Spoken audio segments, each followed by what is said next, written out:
Boom! What's going on, Investomaniacs? Your boy Knight Rider here, and today we're going to be talking about Sprint and T-Mobile, which are merging, kind of. They're trying to merge. Here's what you need to know, kind of some of the updates on that merger, which has been going around for a while. In April of last year, the two companies revealed a plan for a $26 billion merger. This merger would bring America's third and fourth largest wireless providers together. The combined company would retain the T-Mobile name because, let's be honest, have you ever in your entire life heard someone happily say, "I have Sprint"? T-Mobile CEO John Legere and his excellent management team would run the day-to-day operations of the new merged company, which is preferred relative to Sprint's management team. No offense, it's just that T-Mobile's really awesome. The deal comes at a time when the U.S. carriers are jumping through hoops to win your business, with offers such as unlimited data for ever lowering costs and freebies like T-Mobile offering free Netflix and Sprint offering free Hulu. So, why the merger? The thought process is simple. Verizon and AT&T are monsters. They are far bigger than either of the other two companies, even when combined, at least in terms of the revenue, as well as profit. A merger would create a stronger competitor. But before you think it's green pastures ahead, this isn't the first time these companies have attempted to merge. They actually tried back in 2014, but it was shot down by the White House and legislators who wanted to keep four national competitors. Lately, the odds have improved, with the FCC throwing its support behind the deal. But the reported DOJ concerns leave some doubt on the outcome. This being said, the companies have made some great promises if the deal goes through. T-Mobile and Sprint have said the merger would create jobs, thanks in large part to the company's planned investment in 5G if that merger were to go through.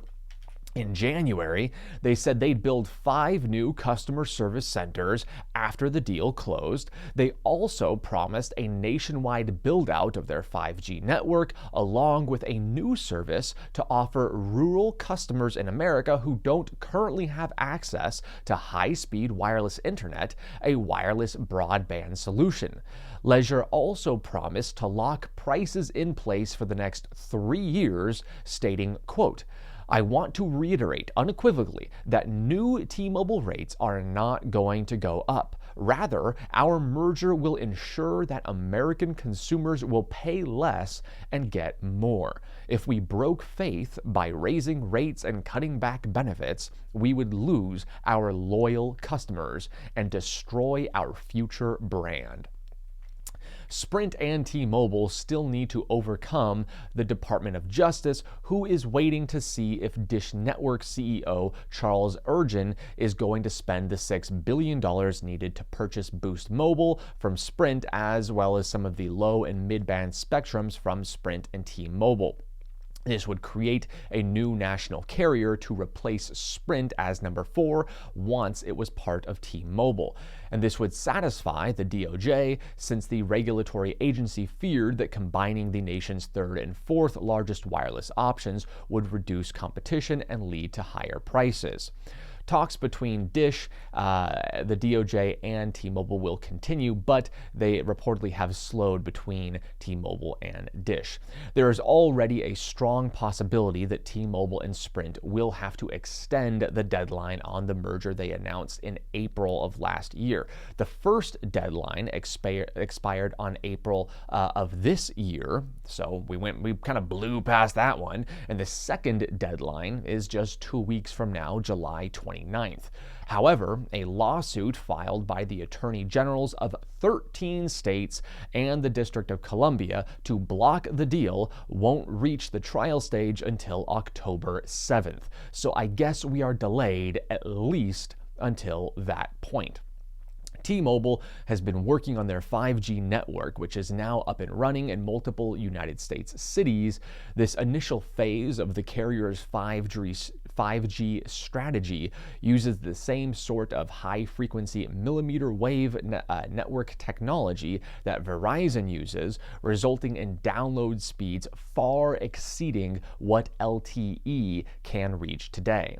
The biggest issue with that millimeter wavelength is the range. To cover an entire city, you need to have a whole lot of 5G nodes, which is the equipment which beams out that millimeter wave signal. In Verizon's case, things are spotty.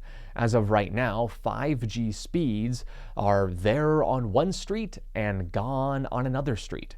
Walls and windows are also fatal for that millimeter wavelength, so it doesn't extend indoors. T-Mobile says it will overcome these challenges by augmenting the millimeter wave side of its 5G network with a low-band 600 MHz spectrum. The latter won't offer the same mind-blowing download rates, but low-band spectrum covers much more ground and can actually make it inside buildings.